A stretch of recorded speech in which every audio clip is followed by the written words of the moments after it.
Bonjour à tous. Professeur Reggie avec Jerry. Et autre invité aujourd'hui, quelqu'un qui travaille dans un domaine qui risque d'intéresser beaucoup de gens, Alexandre Laforêt. Enchanté. Merci de l'invitation. Grand plaisir d'être ici. Ça nous fait plaisir. Dis-nous, Alex, dans quoi travailles-tu et pour qui travailles-tu? Je suis directeur principal du collectif Brassicole Ensemble. Dans le fond, on est une microbrasserie située à Boucherville. On n'a pas de bière à nos noms, mais on en a quelques-unes aujourd'hui qu'on va pouvoir goûter. Donc, on a Baldwin, qui est notre marque maison, et on ira dans les détails de qu'est-ce qu'on fait d'autre aussi plus tard. Première question essentielle. À quelle heure commencez-vous à boire au travail? Ben, malheureusement ou heureusement pour certains, dès qu'on commence la journée, on a des fois à faire une petite gorgée pour goûter. Un test qualité qu'on appelle. Donc, des fois, c'est 6 heures le matin. Entre le brossage de dents et le café, une petite gorgée pour savoir si ça fait la job. C'est à bonne température. Et... La bonne température, les différents goûts, des défauts de fabrication et autre chose. Donc, défauts de fabrication. Oui, ça peut arriver. On appelle ça des faux goûts. Donc, pendant la fabrication, ça reste que la bière, c'est une levure qui travaille pour faire l'alcool. Donc, c'est des micro-organismes. Et à différents niveaux dans le procédé de fabrication, on peut avoir des faux goûts développés par différentes raisons. Intéressant. Fait que 6 heures le matin, c'est à peu près à l'heure qu'on commence aussi les fiscalistes à boire, je me rappelle bien. Normalement. En grand cabinet, il me oui. semble que c'était à peu près 6 heures. Pour bien travailler sur un dossier, c'est essentiel. Bien commencer la journée. Oui. Oui. Fait que pour bien commencer un podcast aussi, on pourrait en ouvrir une. Je crois que c'est... Commençons la dégustation. Donc, on commence avec Ciel, qui est de notre série légère, qui est dans le très tendance de nos jours, là, qui est à 2,5 % d'alcool. Assez léger. 2,9. 2,9, effectivement. On avait commencé à les faire à 2,5, puis justement, encore une fois, pour la qualité du produit, on a augmenté un petit peu l'alcool. Donc, on fait pas de sans-alcool. C'est nos produits qui sont le plus proches du sans-alcool pour une question de fabrication. Ça prend des équipements qui sont un peu différents. Donc, cheers. Merci. On va avoir plus d'invités dans le domaine. Prochain invité dans le cannabis.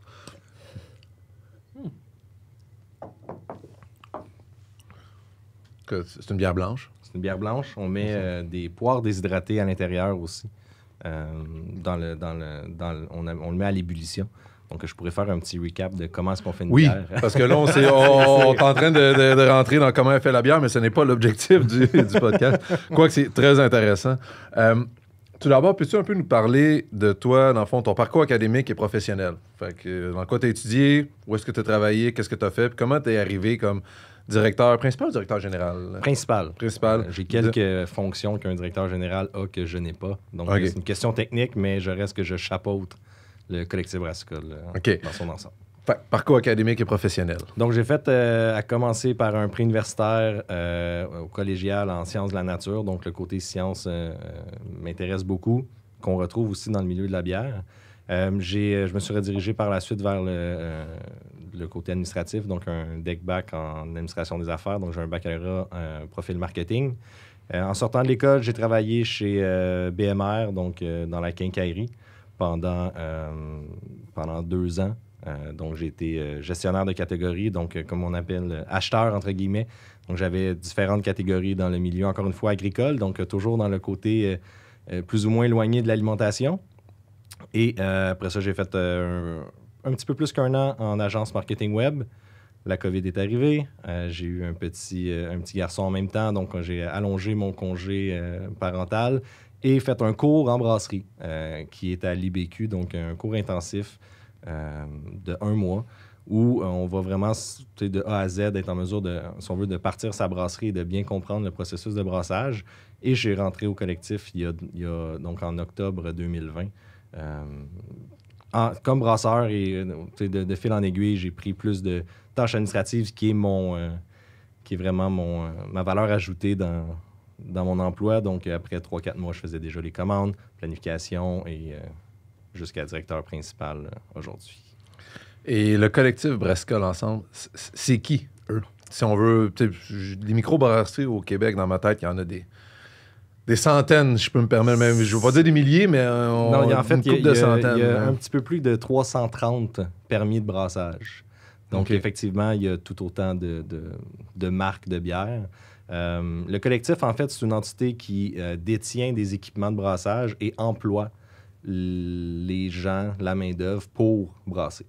De là, il n'y a pas de bière sous la marque collectif Brassicole Ensemble. En fait, c'est vraiment un regroupement d'artisans brasseurs qui permet de faire des économies d'échelle.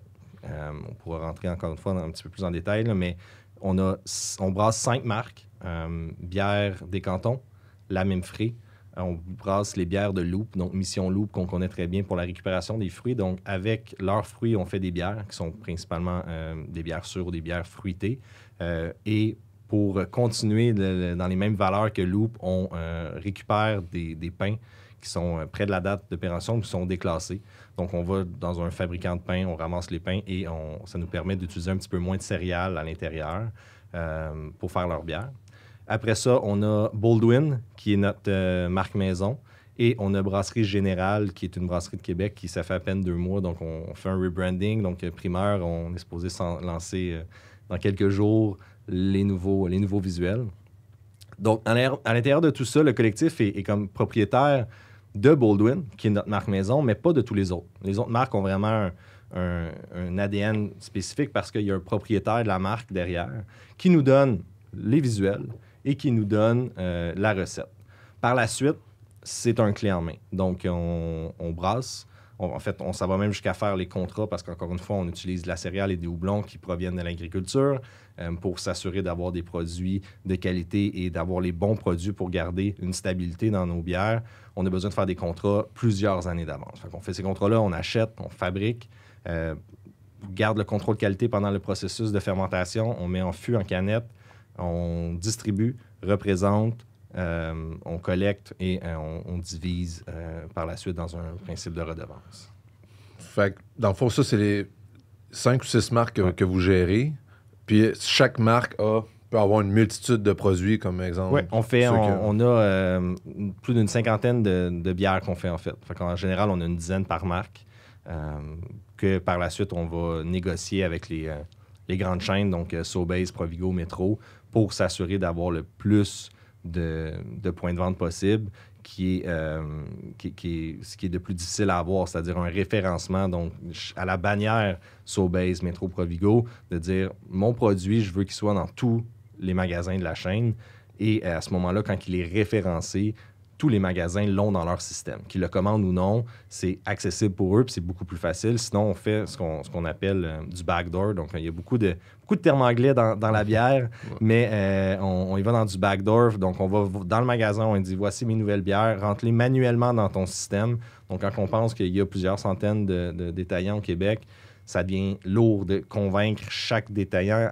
C'est beaucoup plus facile quand on arrive en disant « Telles bières sont toutes référencées, fais juste download dans ton système, puis that's it. » On en parlait un petit peu avant en fait, le début du podcast, puis ma perspective du monde, surtout du monde de distribution de produits, principalement, je vais l'appeler la nourriture, un des éléments les plus compliqués, c'est justement d'arriver devant les clients. Ça semble être un des challenges vraiment dans l'entreprise. C'est la distribution qui est un des challenges les plus grands. C'est-à-dire, comme je disais, le référencement que je parlais peut prendre jusqu'à 6 mois, voire 1 an. Surtout dans les dernières années, dans les derniers 2-3 ans. Comme on l'a dit, il y a plus de 330 microbrasseries. Si on se dit qu'on a par marque un 10 à 20 produits, on voit qu'on va avoir plusieurs milliers de produits dans une section à l'épicerie qui est très restreinte et on a la présence des grands joueurs. Donc, Molson, Labatt, Sapporo, en fait, Slimane appartient à Sapporo. Et ils ont tous une marque qui est dite de microbrasserie, mais qui appartient à ces gros joueurs-là. Donc, Molson a ses brasseurs de Montréal et, je me trompe toujours, Labatt a Archibald, Molson a Trou du Diable, Brasseur du Monde, Slimane a Unibrou, et il y a maintenant le groupe Grandio, si je ne me trompe pas, qui en font le groupe de La Cage, qui ont acheté Brasseur du Monde. Donc, il y a vraiment une grosse conciliation dans le marché. si on revient à la question, la distribution est difficile. Donc, nous, avec notre regroupement, on a non seulement les économies d'échelle, mais on a une structure en place qui, n'importe quelle microbrasserie qui vient se joindre à nous, on a toutes déjà en place pour distribuer dans tous les détaillants à la grandeur du Québec, de les représenter aussi. Donc, ça, c'est l'autre nerf de la guerre, c'est que pour être distribué, il faut que tu sois représenté. Parce que les détaillants, dans les pénuries de main-d'œuvre qu'on a actuellement, n'ont pas de main-d'œuvre. Donc, l'épicerie, il dit « Viens chez nous. » Parce que moi, je ne pourrais pas placer tes produits, puis je ne ferai pas le roulement aussi. Dans la bière, on vise à avoir des produits qui ont une fraîcheur de 3 à 6 mois. Donc, si on pense que le détaillant, il ne fait pas sa rotation, mais ça prend 3-4 commandes, puis là, le vieux stock, il reste en arrière, puis là, il y a un client qui l'achète, à goutte. Ça reste que il n'y a pas de date de péremption dans la bière. C'est des produits alcoolisés, c'est juste qu'il y a une fraîcheur de produit qui est préférable. Donc, il y a certains styles de bière qui, après 3 mois, on voit déjà dans le fond, c'est tout le profil, souvent les houblons, là, donc, qui vont commencer à diminuer. Donc, le houblonnage n'est pas là. Donc, quand on est dans une IPA qui est d'emblée très houblonnée, ça devient difficile de dire « Ah oui, c'est notre meilleure bière, mais goûte-la pas après 3 mois. » Mais toutes les sur le marché, c'était rendu à 6 mois. Ouais.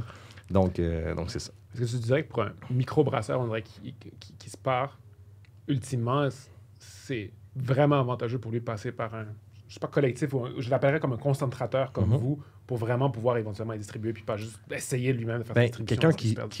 Quelqu'un qui part, je veux dire, c'est presque impossible en ce moment. Sachant que le marché il est saturé, on est vraiment très, très, très... la pointe de tarte, elle est petite pour les microbrasseurs. On parle d'environ 2,5 milliards de dollars dans une année de vente. Et de ça, c'est pour les bières. Après ça, on a juste 16 % qui est de la micro. En fait, non, excuse-moi, c'est 6,5 milliards qui est le chiffre d'affaires au Québec. 2,5 pour la bière. 2,5, on a 16 % de ça, fait qu'on est à peu près à 400 millions. Et il y a 330 permis.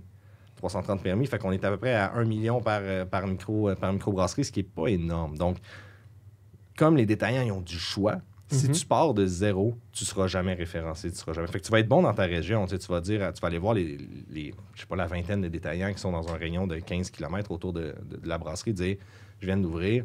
Ils vont être très contents d'aller, comme je disais, en backdoor, mais tu ne seras jamais capable de rentrer chez Ja, chez... At large. Donc, puis si, encore une fois, quand tu ouvres, toutes tes énergies sont concentrées à brasser la bière. Donc, quand le détaillant va dire « OK, fait que tu viens ou combien de temps? » Je vais te vendre mes produits, c'est tout. Je vais venir quand je peux.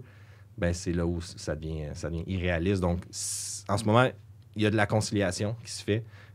C'est la première année là, depuis presque le début des permis de brassage où il y a plus de fermeture de permis que d'ouverture. Donc, le marché est vraiment difficile en ce moment.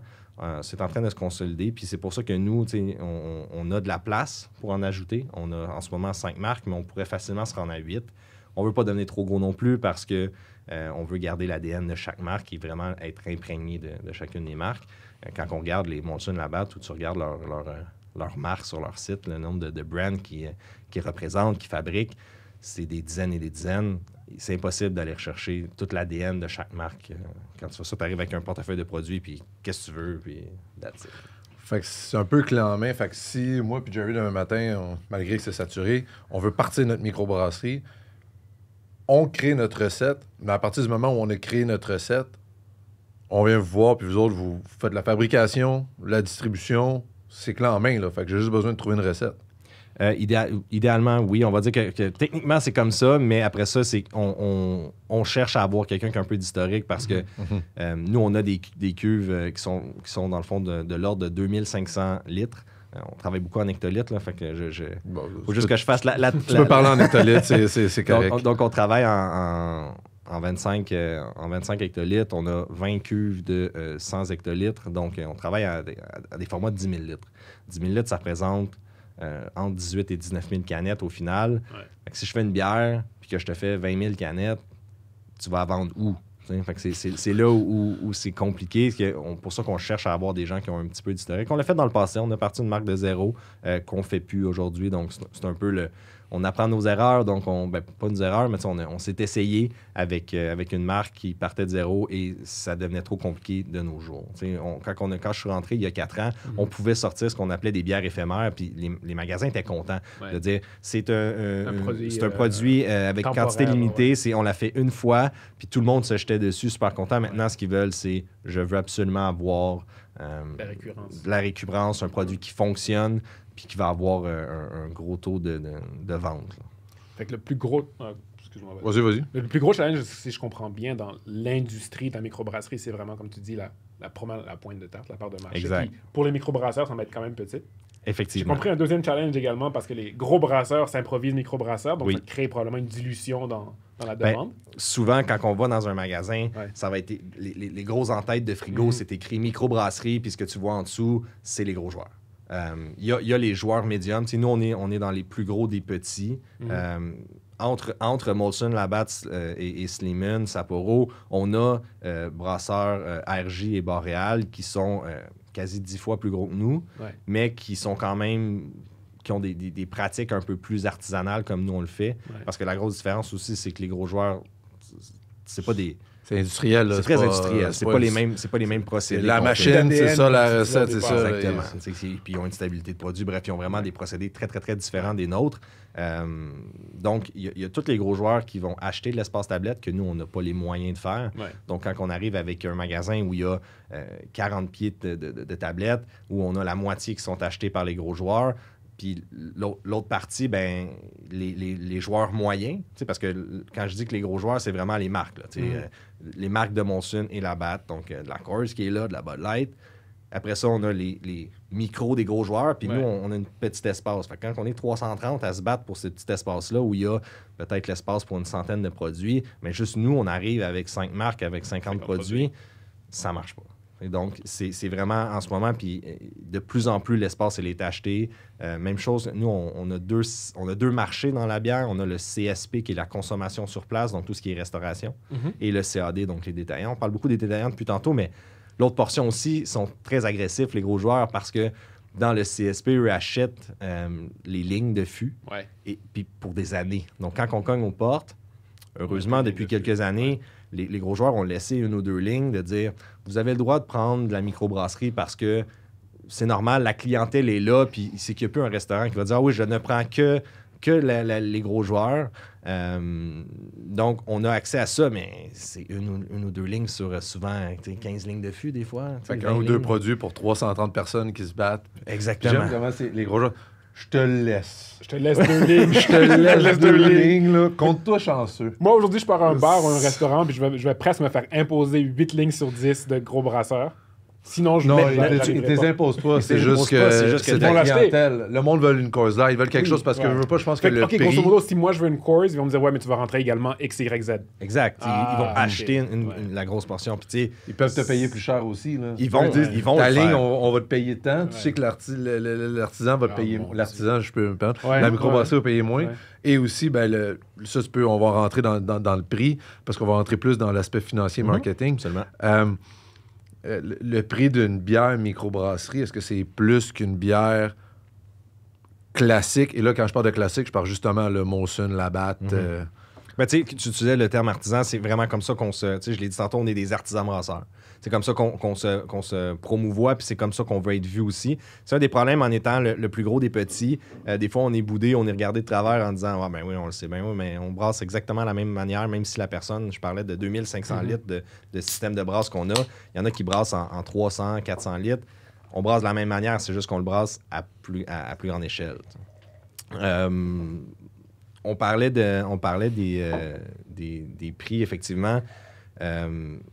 Quand tu achètes une caisse des industriels, c'est vraiment, vraiment moins cher. Mais, encore une fois, on a un produit qui est de qualité, qui est beaucoup plus savoureux. Donc, il y a ça aussi. Les gens, dans les dernières années, ont beaucoup moins d'argent. Et on essaie de se rapprocher de la grosse caisse. T'sais, on s'entend, là, les caisses de 24, 48, quand tu vas au Costco, là, ça revient quasiment à 1 pièce la canette. Il y a des canettes qui, dans des boutiques spécialisées de bière, se vendent jusqu'à 7-8 $ la canette. c'est vraiment, vraiment différent. Mais on adresse aussi à une clientèle qui est différente. Je pense que le type de consommateur est différent aussi. Oui, exactement. On ne cherche pas à avoir... Je pense pas que je buvrais 15 bières de microbrasserie en ligne juste pour le fun. Tu serais effectivement... probablement qu'à la 10e, tu goûterais plus non plus. Donc, c'est des produits de qualité. C'est comme si on était dans le vin où tu vas peut-être te prendre 2-3 vins d'épicerie, mais tout ton fin de semaine, ton samedi soir, tu vas aller chercher une bouteille à la SAQ un peu plus chère. Donc, la bière de micro, on veut ça. C'est de dire qu'on est un produit de qualité et on essaie quand même là, de se différencier par nos prix et par les promotions. C'est ce qui vend le plus. Fait que même si on met la bière... plus de la moitié des bières sont achetées en épicerie. Ça joue entre 4$ et 5,99$. Puis là-dedans, on est quand même, on essaie de pousser la promotion. Les gens veulent acheter à rabais, veulent acheter le moins cher possible. Fait que des 2 pour 7$, des rabais pour 2, 3 semaines, 4 semaines. Donc, c'est ce qui marche le mieux. Dans le regroupement qu'on est, ça nous permet aussi d'en faire un peu plus. Mais la grande guerre en ce moment est ça. Fait que même, on se bat contre les gros, mais on se bat entre nous aussi. Malheureusement, même si on se tient serré là, dans le domaine de la micro, c'est quand même une compétition qui est relativement saine. On s'entraide, mais en même temps, on a peu d'espace pour tout le monde. Et justement, quand on parle de prix, Ouais.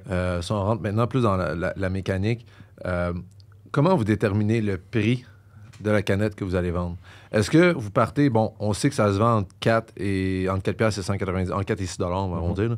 Ça se vend entre 4 et 6 piastres. On sait qu'on veut faire une nouvelle bière, saveur fruitée, IPA, peu importe. Là. Et là, vous partez de OK, j'ai ce prix-là, fait qu'il faut que je sais que j'ai tel coût... overhead cost, comment on coût... Frais fixes ou frais frais généraux. fixes ou frais généraux. Fait qu'il faut que ma bière me coûte pas plus que 1,50$ à produire. Et là, à partir de là, je vais prendre une recette qui rentre dans 1,50$ ou, fait qu'on va dire, je sais qu'il y a un moyen de dire ça, mais on commence par le prix, puis ensuite, on va déterminer le coût. Ou l'inverse, on fait une nouvelle recette, on va mettre qu'est-ce qu'il faut pour qu'elle soit bonne, puis ensuite, on va établir le prix, puis si on voit qu'elle coûte trop cher, ben on va essayer de s'ajuster. Comment vous établissez là? Ben, il y a un peu de mélange de tout ça, dans le sens où, sans dire qu'on fait une étude de marché à chaque fois, on a quand même de la donnée, donc on sait quel style de bière se vend à quel prix environ. Et en parallèle, on va dire, on a l'équipe de production et l'équipe financière qui dit on a un nouveau produit, donc on veut vendre une bière, par exemple une bière légère. On prend la blonde qu'on a commencé à goûter, qui a moins de matières premières à l'intérieur. Ben on sait qu'elle, on ne pourra pas la vendre à 6$. On va pouvoir essayer de la vendre à 4,5$, 5$. Fait que là, les finances vont nous dire ça, c'est ton maximum. La production va me dire c'est ce que je veux mettre dedans. Puis là, mon rôle arrive ici. Je suis l'entremetteur entre les deux. Dit bon, ça fonctionne, on va de l'avant. Sinon, bon, ben, on a un produit qui, par exemple, on se disait tantôt qu'on met de la poire déshydratée. Il y a une pénurie de poire. Puis là, ben, ça fait en sorte que la bière, si on veut être rentable, parce qu'on se garde des marges, on a des objectifs aussi dans le milieu de tout ça. Puis on se dit ben, ça ne sera pas rentable à faire.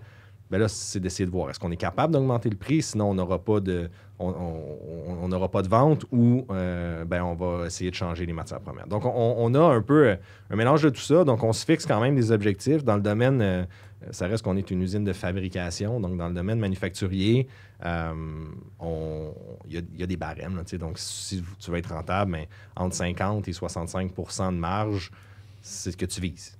Donc, De marge profit net ou de marge brute? Marge brute. OK. Tu m'avais dit que tu avais 50% de profit net. Je me disais, OK, mais Non. je suis prêt à investir. On On laisse tomber la fiscalité. Là.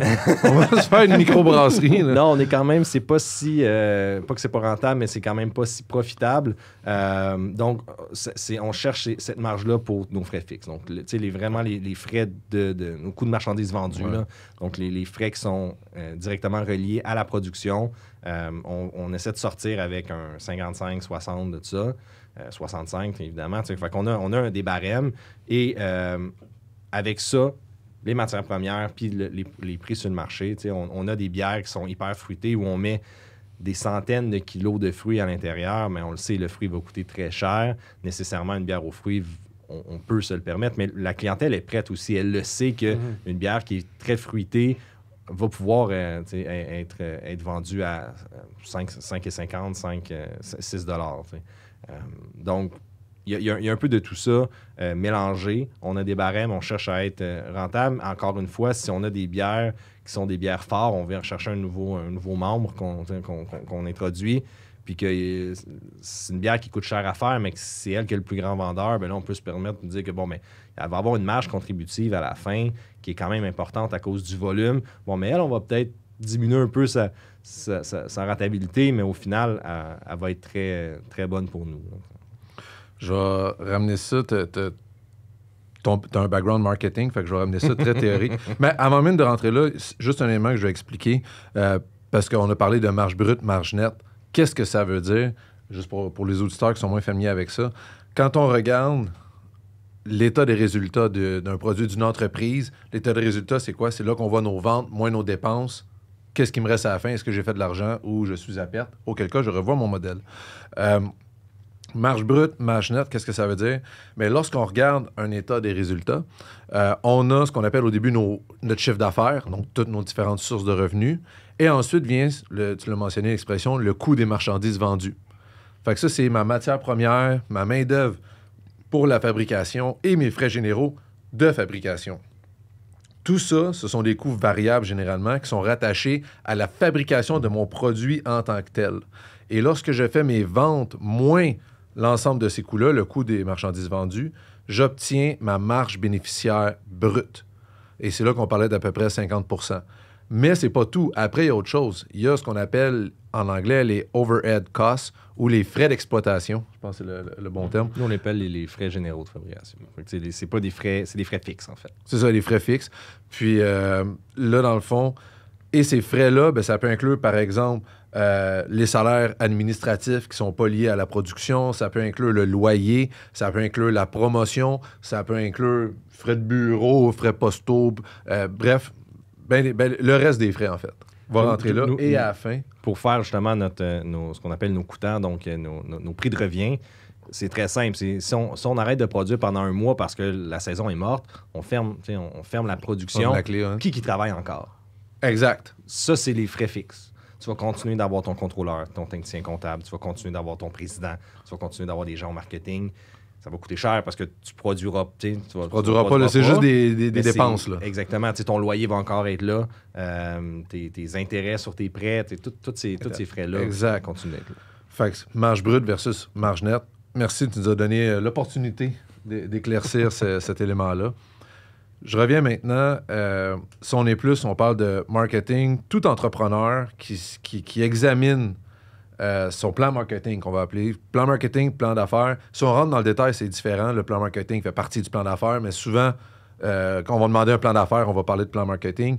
Dans un plan marketing, et là, tu me diras si j'ai fait mes études un petit peu avant toi, mes cours de marketing sont beaucoup plus loin. Dans le temps, on parlait des 5 P. Mm-hmm. Les 5 P qui sont prix, produit, promotion, publicité, place et personne. Mm-hmm. Est-ce qu'on parle encore de ça aujourd'hui? Bien, je me souviens que même, moi aussi, ça date quand même d'une dizaine d'années. Il y avait même des gens qui essayaient d'aller dans du 8-9P, mais avec ça... on n'est pas pire. On n'est pas pire. Bien, Tu nous as quand même bien parlé du prix. Mm-hmm. Donc, comment... On sait qu'on se tente 4 et 6 piastres. Il y en a qui les canettes pour les gros industriels. Nous autres, on peut essayer d'aller 7-8 piastres pour aller chercher une clientèle plus sophistiquée ou plus connaisseur ou plus distinguée. Tu nous as parlé des produits, le nombre de marques. Puis là, on pourrait rentrer longtemps dans qu'est-ce qu'une IPA, qu'une Pilsner, mais c'est pas nécessairement ça le cœur aujourd'hui. Si on a du temps à fin, avec plaisir. J'aimerais qu'on s'attarde aux autres P. Donc, si j'y vais avec la promotion, comment vous publicisez vos marques? Est-ce que c'est vous autres qui vous occupez de la publicité des marques que vous produisez ou c'est le microbrasseur qui est avec vous? Au niveau du marketing en général, c'est le membre. Donc, pour garder l'ADN, encore une fois, pour garder l'ADN des recettes et l'ADN de la marque, c'est le responsable de la marque, donc le propriétaire de la marque qui gère ça. Donc, nous, à l'interne, on a notre marque maison qui est Baldwin. Donc, on gère Baldwin. Mais sinon, le reste, c'est pas nous qui décidons. Par exemple, la Memfrey, qui était au Festibiaire de Laval il y a quelques jours, fin de semaine dernière, c'est eux qui ont décidé d'aller là. Puis c'est eux qui s'organisent avec leur main-d'œuvre, la logistique de tout ça, quelle bière va être présente et la fabrication de ces bières-là. Donc, toutes les marques sont autosuffisantes au niveau de leur restaurant. parce que, exemple, la Memphrey et des cantons ont des restaurants. Donc, ils sont autosuffisants au niveau de la marque. Mais nous, on est là pour faire la canette principalement. Notre clé en main, il est vraiment pour la distribution et tout ça. On peut donner un support, comme je disais tantôt, qu'on faisait notre rebranding de Brasserie Générale. Mais ça reste qu'on a de l'expérience. On a 2 actionnaires qui ont fait leur marque. Ils ont fait, effectivement, ils ont fait 2 très bonnes business qui sont reconnus mondialement. Ben, eux ont quand même beaucoup d'expérience, viennent nous donner leur regard sur la situation pour les marques. Fait que pour Baldwin, c'est nous. On décide qu'est-ce qui se passe, malgré que la marque, c'est, encore une fois, pour garder une ADN, c'est notre président qui la gère un peu. C'est lui qui prend les décisions. Mais par exemple, pour les recettes, lui, il vient du domaine de la construction. Ben, il y a pas C'est pas lui qui va laisser retraite. Fait qu'on a quand même à l'interne des gens qui sont capables de faire des recettes, donc qui vont lui proposer de bon, mais qu'est-ce qui serait important? Puis là, après ça, on s'assoit tout le monde ensemble les ventes. C'est quoi sur le marché qui marche bien? Le marché s'en va vers où? La production, tout le monde dans le milieu de la bière, c'est des passionnés à la production. Donc, qu'est-ce qui se passe sur le marché? Qu'est-ce que vous sentez qu'on a de besoin? On s'assoit tout le monde ensemble puis on regarde pour les produits. Mais comment vous ciblez, par exemple, je vais faire ça, je vais prendre des extrêmes. Je mets une annonce dans le journal, papier, versus TikTok, versus LinkedIn, versus la télévision. Comment vous allez cibler votre promotion? Dire, OK, je pense que le festibiaire ou dans les restaurants, quoi que ce soit, comment se passe le thinking de décider comment va être faite la promotion? Mais comme tout en marketing, l'important, c'est d'avoir un objectif. Donc, après avoir plein de données, on est capable avec les gens qui nous suivent sur les différents médias sociaux de dire, bon, on a une clientèle qui est plus jeune, plus âgée, plus féminine, plus masculine. Puis après ça, ben, on peut agir en conséquence. On sait que nous, Baldwin, c'est très artistique. De la bière de micro, ça reste que ça s'adresse aussi en général à des gens qui ont en haut de 25 ans, principalement à cause du prix. Souvent, quand tu es un petit peu plus jeune, tu es aux études, moins d'argent. Puis le but, c'est pas de goûter les bonnes saveurs de la bière. Donc, Pas à cet âge-là? Non, à cet âge-là, sont plus rares. Focus à cet âge est sur le pourcentage d'alcool. le pourcentage d'alcool, c'est le prix pour Big Ten, le là. pourcentage. Oh, Jesus Christ. Là, moi, j'ai un Big Ten. Là. Ça existe, Donc- je sais pas si ça existe encore, le Big Ten. J'en ai aucune idée. c'était pas bon. C'est un autre marché. mais c'est ça. Donc après ça, ben, on y va aussi en fonction des budgets qu'on a. Encore une fois, c'est pas un marché qui est hyper profitable dans la micro, donc on ne pourra pas commencer à faire des campagnes de pub comme les Molson de ce monde puis aller au Super Bowl. On est très, très loin de ça.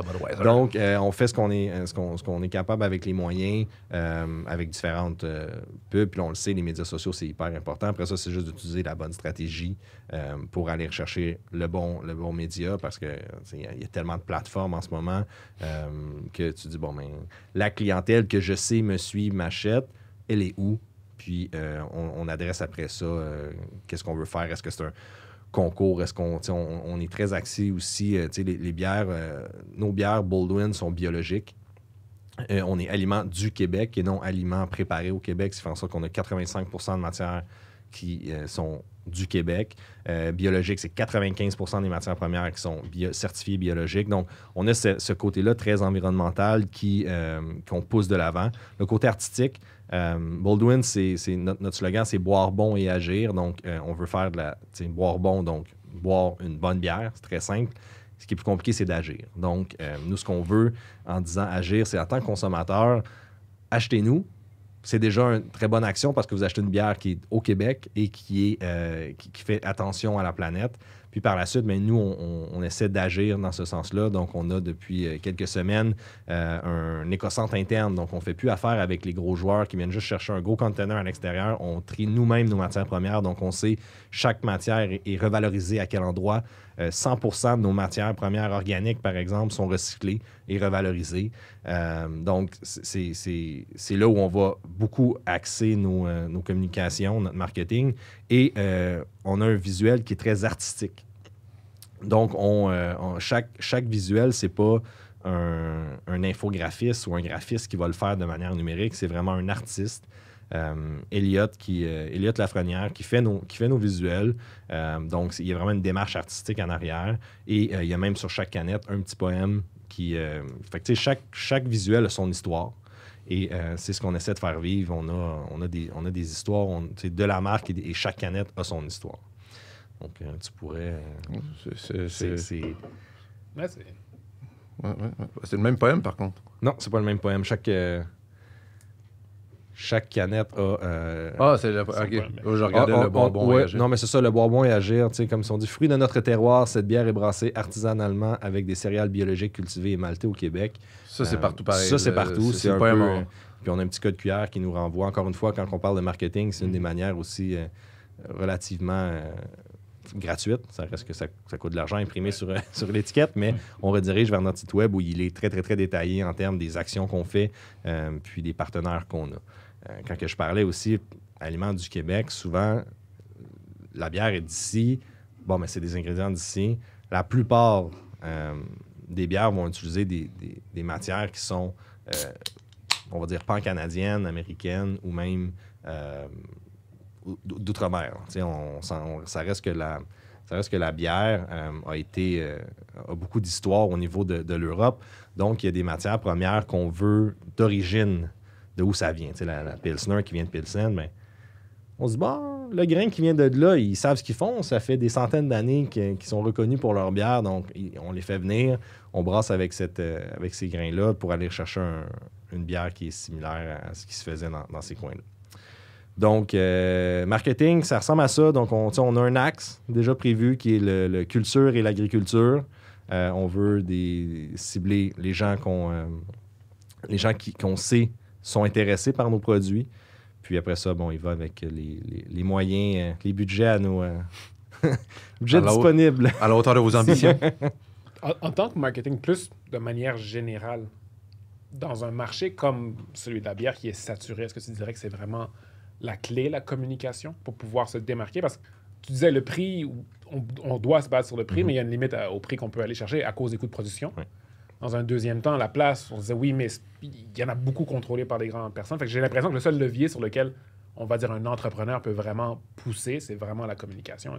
C'est quoi ton perspective sur ça? Bien, la communication va nous aider à faire... dans le fond, en ce moment, on a deux stratégies pour l'introduction d'un produit, c'est-à-dire qu'on peut le push, donc on le met dans le marché. En ce moment, c'est ce qu'on a fait. On a plus de 1000 clients de Collectif Brassicole, donc on a nos bières dans plus de 1000 détaillants. Là, on arrive à une saturation où on est pas mal partout. C'est pas tout le monde qui a tous nos bières. Là, ce qu'on veut, c'est que le client nous demande. À ce moment-là, oui, c'est la communication qui s'en vient qui va contribuer à notre croissance.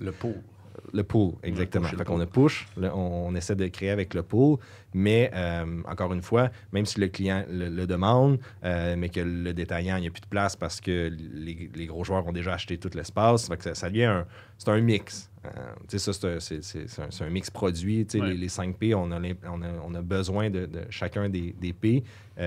Donc, la communication va nous aider, mais c'est vraiment de mettre en place une structure, comme je disais tantôt, qui est de présence en magasin qui nous aide le plus. Après ça, c'est la seule manière de se démarquer, effectivement, c'est la communication, mais maintenant, on est tellement bombardé de publicité, peu importe le média, même quand ça reste qu'il y a encore des pancartes sur le bord des autoroutes, ça ne disparaîtra pas, c'est une manière très facile. Il reste qu'on va toujours continuer à se déplacer, malgré le télétravail qui est on and off dans les dernières années. C'est bon pour une image de marque, pour une immense marque qui veut faire, on va dire Coca-Cola, qui veut revenir dans la tête des gens. Mais je sais pas, pour une marque plus nichée, je sais pas s'il y a autant d'efficacité. Ben, dans toutes les marques, c'est la répétition qui marche bien. Donc, nous aussi, c'est ce qu'on aimerait faire, mais encore une fois, les budgets ne le permettent pas. Puis, il n'y a pas grand microbrasseries qui peuvent se le permettre. Fait que l'important, c'est d'essayer de le faire aux bons endroits, au bon moment. Fait que nous, on a une stratégie qui est beaucoup plus d'être dans le plus d'événements artistiques. On est très fort à Montréal, donc on essaie d'être dans le plus de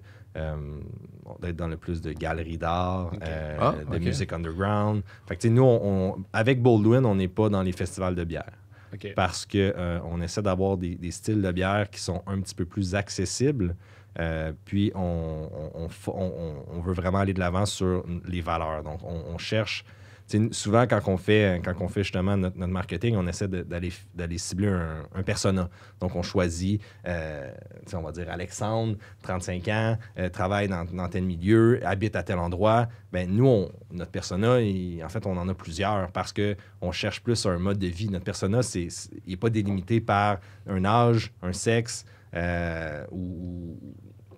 effectivement, âge et sexe, c'est très, très peu dans notre persona. Là, c'est vraiment plus habitude de vie, valeurs qui vont définir qui on va aller rechercher avec Baldwin, par exemple. Ben, j'aime, pour conclure l'aspect promotion, si tu veux en rajouter, tu peux, mais pour conclure sur l'aspect promotion, tu as quand même dit des choses très pertinentes, très précises, concrètes, de la manière de fonctionner, mais que n'importe quel entrepreneur, selon moi, devrait réfléchir quand il y a un produit. Un élément que tu as mentionné, l'axe. Fait que ma communication marketing, j'ai un axe. Vous autres, c'était culture et agriculture. Et comment est-ce qu'on transmet cet axe-là? Tu dis, notamment, on va regarder peut-être l'âge de nos consommateurs. Évidemment, vous ne pouvez cibler les personnes en bas de 18 ans. Effectivement. Le sexe, est-ce que notre bière est plus consommée par femmes, hommes ou autres, peu importe? On va essayer de les cibler et on va trouver les endroits où est-ce qu'ils sont. Les valeurs, axées sur biologique et provenant du Québec, on va toucher la fibre émotionnelle des gens. L'emballage, une touche artistique, un poème personnalisé, un artiste québécois, Elias, ça me semble québécois, qu'on veut promouvoir en même temps, puis veut pas, lui aussi, en faisant ça, va parler de « Hey, allez voir, je fais des poèmes là-dessus ». Fait qu'il y a comme une double objectif à ça. Et, sauf que ça s'applique bien aux bières, ça s'applique bien aussi à n'importe quel produit. Cibler sa clientèle est un élément clé, peu importe qu'est-ce que vous faites. Et même dans les podcasts, on a fait l'erreur au début de cibler sa clientèle. C'est totalement vrai.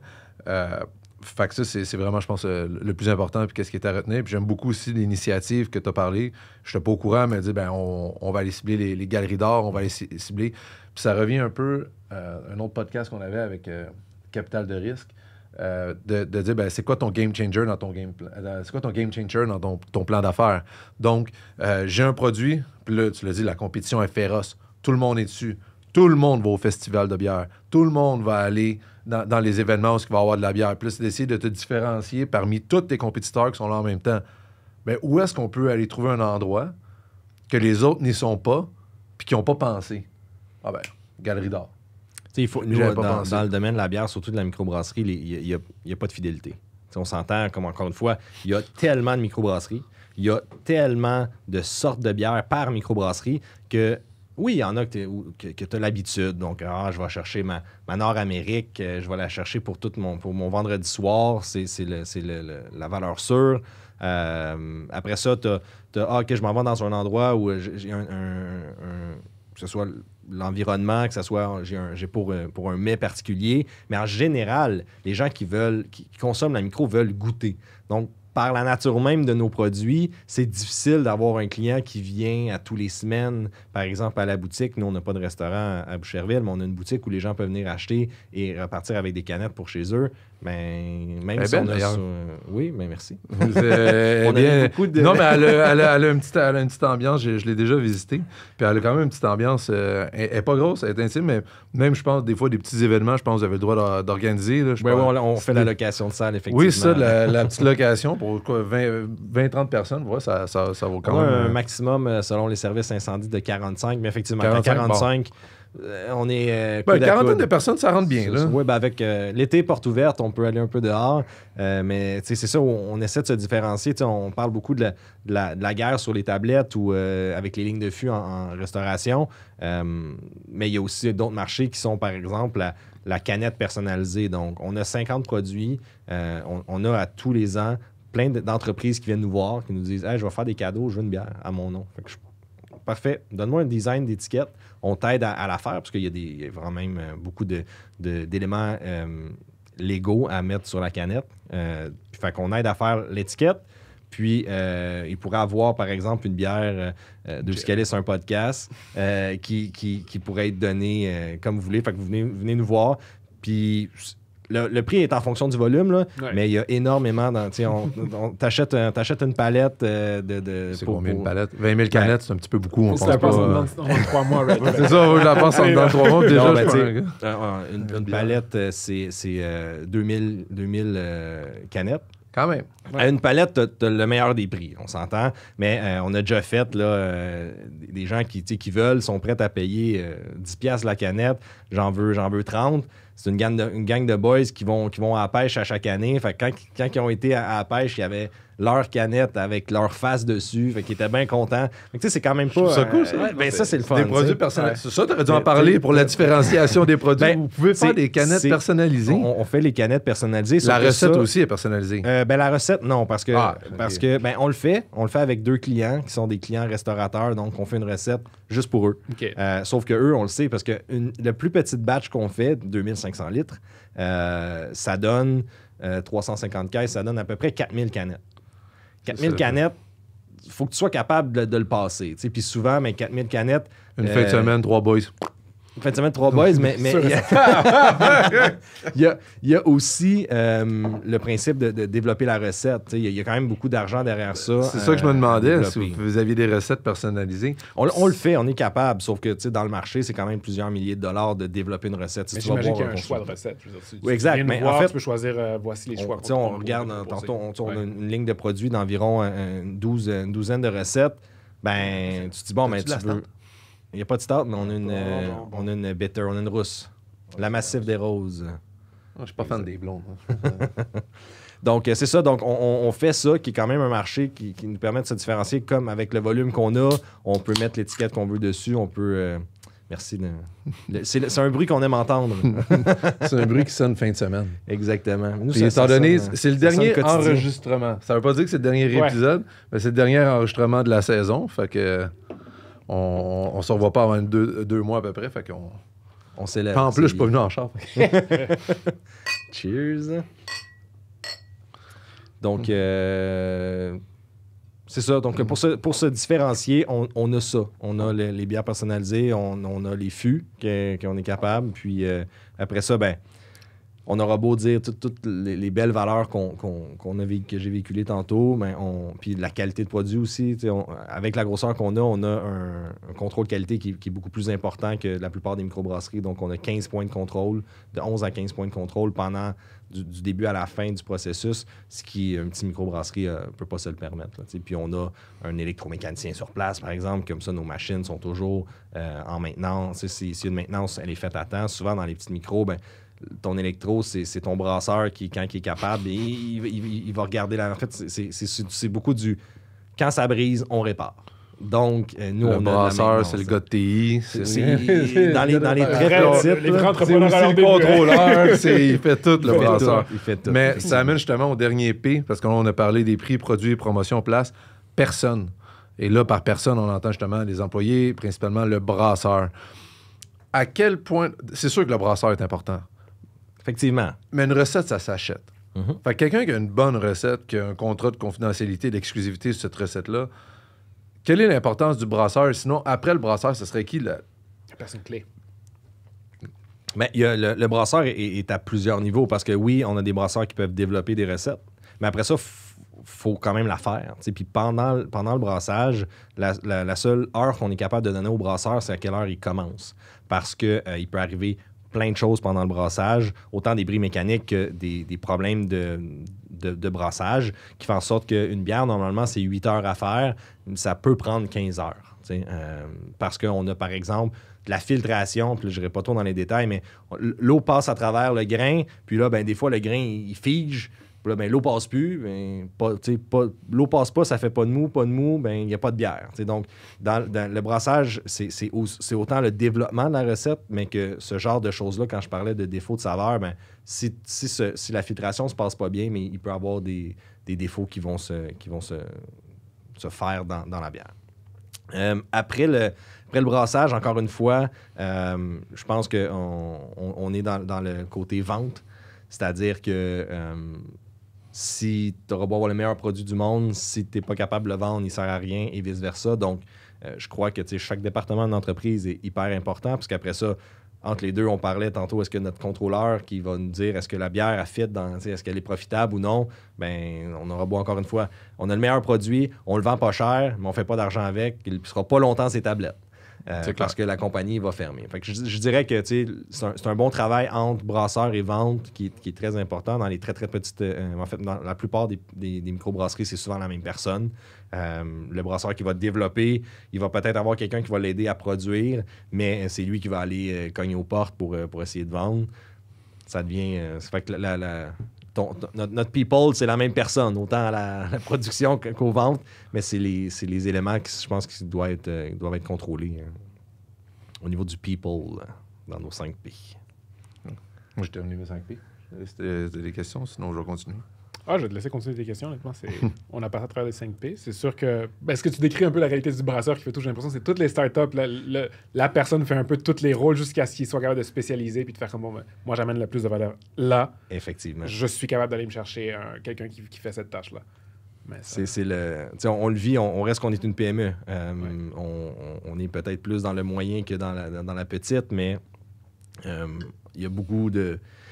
Il y a beaucoup de gens à l'interne qui font plusieurs tâches. On a un gros carré de sable. On n'a pas chacun notre petit carré de sable. Ça permet aussi de ne pas travailler en silo puis d'avoir un noyau de culture que j'aime appeler qui est sain, qui est le fun. Tout le monde travaille en équipe chez nous. Ouais. Et tu sais très bien que je ne suis pas du tout un gars de bière, fait que je ne m'y connais pas, fait que ma question va peut-être... J'espère qu'elle n'est pas trop stupide. La grosse différence entre les bières de microbrasserie et les bières industrielles, comme c'est quoi la différence entre la blonde qu'on a pris tantôt, qui était le pêcheur, qui est une blonde, et... Session IPA. OK, bon. Disons que c'est une bière de microbrasserie et une bonne Wildcat. C'est quoi la différence? Tout se passe dans les processus de fabrication. Donc, les gros joueurs souvent utilisent ce qu'on appelle de la haute densité, donc vont produire avec un taux d'alcool plus élevé, vont diluer ou vont utiliser des dérivés des matières premières, c'est-à-dire des dérivés de l'orge qui vont être des sirops d'orge. Donc, il n'y aura pas besoin de faire tout le travail derrière de filtration, parce que de base, c'est une céréale qu'on va mettre de l'eau à l'intérieur, on va mélanger la céréale et l'eau et on va en ressortir un mou. Les gros joueurs peuvent, ont accès. On y a aussi accès, mais c'est pas comme ça qu'on veut faire les choses.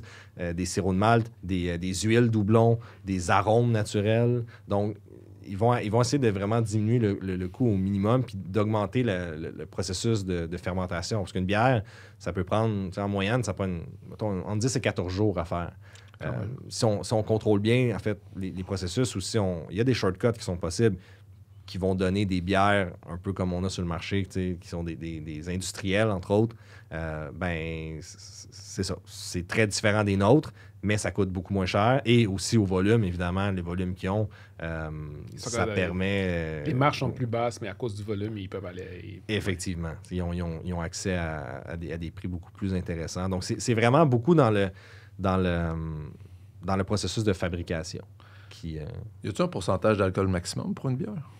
En haut, il n'y a pas vraiment de pourcentage maximum, mais je pourrais rentrer un peu dans le côté très légal et technique, là, mais c'est pas traité de la même manière. Donc, à partir de 11,9 %, tu es traité autrement au niveau du gouvernemental. Donc, les taux d'imposition sont différents. Les taux de taxes d'assises. Fait que les 11,9. On a beaucoup entendu, pour ne pas les nommer, les fucked up, les four locaux, toute la partie, les jus de fruits. Fucked up, c'est la marque, ça. C'est des marques de prêt à boire. Donc, c'est pas de la bière, mais qui était disponible dans un couche-tard, c'est que le légal... On est à 11,9. À partir de 12, tu es traité plus au niveau de la SAQ. Donc, c'est plus compliqué à gérer. Donc, c'est là où on a comme un maximum. Mais il y a des bières qui sont à 15 %. C'est juste qu'encore une fois, la taxe d'assises est différente. Puis, les accès sont différents aussi. Parce qu'on a, dans le domaine brassicole, à gérer avec plus de 10 instances gouvernementales. Principalement quand on a un restaurant, mais à notre niveau, par exemple, la RACJ, qui est le principal, donc la Régie des alcools, des courses et des jeux, qui, c'est eux qui émettent les permis. Il y a 2 types de permis généraux qui sont le permis de brasseur artisan ou le permis industriel, puis qui fait en sorte qu'on a différemment livraison, production, vente, tout ça est différent. Quand qu'au final, on veut juste être en mesure de vendre au consommateur final. Après ça, excusez-moi, les taxes. Puis là, les taxes, évidemment, au niveau fédéral et provincial, ne regardent pas la même chose. Donc, la taxe d'assises au fédéral regarde la production. La taxe spécifique d'alcool au provincial regarde la vente. Après ça, on a Recycle Québec avec Consigne Action qui regarde encore la consigne de ce qu'on vend.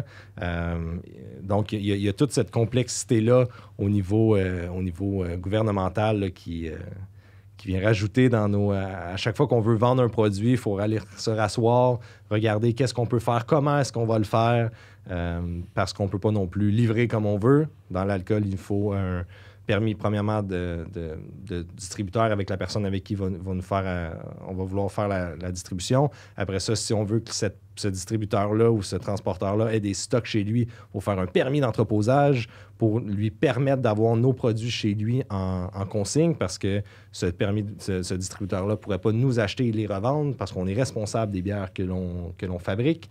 Donc, le côté réglementaire est très...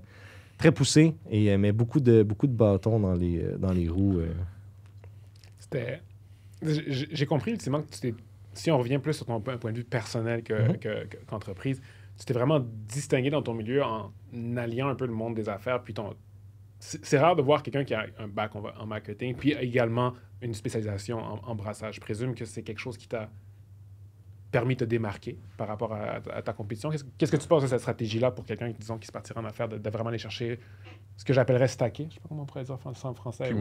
Cumuler des spécialisations pour vraiment pouvoir se démarquer dans un marché? C'est sûr que ça fait en sorte que, comme dans le poste que j'ai, ça me permet de vraiment avoir une vision 360. Fait que je peux tout faire. Souvent, ça doit être des spécialisations qu'on ajoute. Je ne suis pas vraiment spécialisé dans le sens où je me définis comme étant un généraliste. Donc, je suis capable de tout faire, mais faut bien s'entourer pour bien faire les choses. Ouais. Donc, c'est sûr que dans n'importe quelle microbrasserie, j'arrive puis oui, je comprends tout comment ça fonctionne. Pour l'anecdote, il y a 2 ans, on a un petit département de comptabilité où on a un contrôleur et un technicien comptable. Et il y a 2 ans, les 2 sont partis à 1 semaine d'intervalle. Pendant 3 mois, en plus de faire le travail relié à la production, la recherche d'emploi de ces 2 personnes-là. J'ai aussi été le contrôleur et le technicien par intérim. Donc, puis là, c'est là que j'étais content d'avoir mon background en admin. Et là, c'était vraiment sur le minimum. Donc, les taxes, encore une fois, les provinciales, fédérales, mais les taxes dont on a parlé plus tôt, assez spécifiques, recevables, payables et la paye. Donc, avec ça, on survit. C'est ce qu'on fait pendant 3 mois. Donc, je pense que oui, j'ai un profil qui me permet de bien comprendre tout ce qui se passe. Puis pas dire aussi, même si je suis derrière un bureau ou en réunion la plupart de la journée, les gens de la production, les employés me disent pas, bon, mais on le sait bien, Alex, il ne comprend pas. C'est un tour d'ivoire coincé. C'est un pousseux de crayon. Non, je comprends ce qu'il fait. Des fois, oui, je connais la job. Puis il y a des choses qui sont plus plates à faire, mais il faut la faire. Parce que de ma perspective, honnêtement, tu sembles, je sais pas à quel âge, mais tu sembles très jeune pour être justement directeur principal d'une entreprise qui est quand même une de très belle taille. Donc, Merci. je trouve que c'est quand même une belle stratégie. Puis, de tout ça, qu'est-ce que tu préfères de ton travail? Comme je disais plus tôt, moi, j'ai travaillé dans des grosses entreprises quand même. BMR qui est quand même très, très gros, très compartimenté.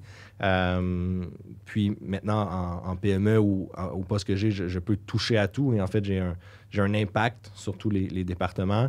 Je pense que c'est ce que j'aime le plus, de pouvoir voir tout. Puis que chaque problème, chaque situation, on n'aime pas être négatif. Donc, chaque situation qui arrive, je vais contribuer. On va prendre le temps d'y réfléchir. Fait que c'est ce que j'aime le plus, je dirais, en ce moment, c'est vraiment de pouvoir toucher à tout, grandir à l'intérieur de tout ça pour continuer comme tu as dit, à stacker, donc à accumuler les expériences. C'est avec des postes comme ça, c'est avec des situations comme ça que je peux me le permettre. Dans les derniers temps, on a eu différentes procédures légales de contrat de membre. J'évite les détails, mais c'est quelque chose que tu n'apprends pas à l'école. sais, les échanges avec les avocats, lire des textes d'avocats qui sont... On va se Facile à lire. Très Facile facile. à Très lire. facile à Vraiment lire. facile. Entendu que... Il y a certains avocats qui aiment plus se lire et s'entendre que... Fait que bref, ce genre d'expérience-là, c'est sur le marché que ça va. Puis quand tu es dans les grandes entreprises, ben, si ça se passe dans ton département, si tu es chanceux, tu vas être inclus au niveau de ton opinion, ton regard peut-être, si tu es dans un poste où tu as de l'impact. Mais sinon, quand tu travailles à la comptabilité, s'il se passe aux achats, à la production, tu ne le sauras jamais. Ou tu vas le savoir des semaines plus tard. Donc, je pense que ce qui est le plus intéressant, c'est vraiment la versatilité, là, de vraiment avoir beaucoup de sujets, puis chaque jour est différent. Là. Je peux pas dire une journée typique, ça ressemble à quoi. La seule chose que je peux dire, c'est que le matin, je rentre, puis let's go. Qu'est-ce qui se passe? La grande question maintenant pour la fin, parce que je vois que ça fait déjà 1 heure. À quand le retour de la tornade? À ce moment-là, j'étais mineur, donc je pourrais même pas dire à quoi qu'elle goûte. De mémoire, t'avais... C'est ça, le sangria? Il n'y a pas eu de mouvement fucked up qui ressemblait un peu à ça? Ouais, Four Loko pis tout, mais c'est Four Loko. je te taquine, je m'attends pas à ce que la tornade revienne. Je pense pas que c'est... La tornade et la boomerang, C'est je le me marché rappelle bien. des microbrasseurs, c'est le prochain. C'est- le prochain axe de écoute, croissance. écoute. La prochaine tornade, non, je pense que pour le consommateur, c'est mieux que ça reste dans les placards. Parfait. Ben, écoute, merci beaucoup, Alex, de t'être déplacé, de nous avoir présenté aujourd'hui, ta business, ton emploi, puis nous avoir parlé justement de... Parce que j'ai beaucoup aimé l'approche, puis tu as été très, très, très volubile sur l'aspect marketing, l'aspect les forces et faiblesses, opportunités, menaces, puis tout. Même si c'était pas spécifiquement indiqué, ça a vraiment fait le tour, puis je pense que même si c'est en bière que tu œuvres, n'importe quel entrepreneur a beaucoup à apprendre de ce que tu as amené aujourd'hui. Puis ta vision globale aussi. Le fait que tu es capable de parler de marketing, de finance, puis de production aussi, c'est super. Oui, mais merci de l'invitation. Ça a été effectivement très intéressant, super le fun de pouvoir discuter. Puis là, on va continuer à écouter Absolument. quelques-unes. Ben oui, quelques-unes. il On va éviter les gens de la production du podcast aussi, s'ils ont soif, à se On joindre peut à poser une nous. question générale plus sur les produits. S'il y en a un que tu recommanderais à l'auditoire d'aller goûter. C'est une très Un bonne seul. question. Une seule. Ouais, Ok, un c'est- qui doit c'est absolument ne pas difficile. manquer. En 1 minute, vas-y. En 1 minute. J'irais, évidemment, je peux la pas. pression. Ben, je peux pas en choisir un. Malheureusement, ma réponse va être. Toutes. Oui, chaque produit est super intéressant. On a la nouvelle, encore une fois, série légère. Donc, la Ciel, la Cité et la Rêve. On a à 2,9% d'alcool.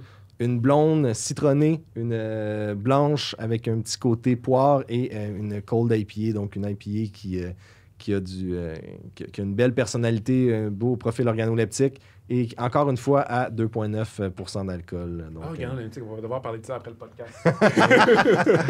Merci beaucoup, Alex. Merci à vous. Jerry. Donc, merci à tous. Et bien sûr, ça, on vous souhaite une bonne journée. Merci.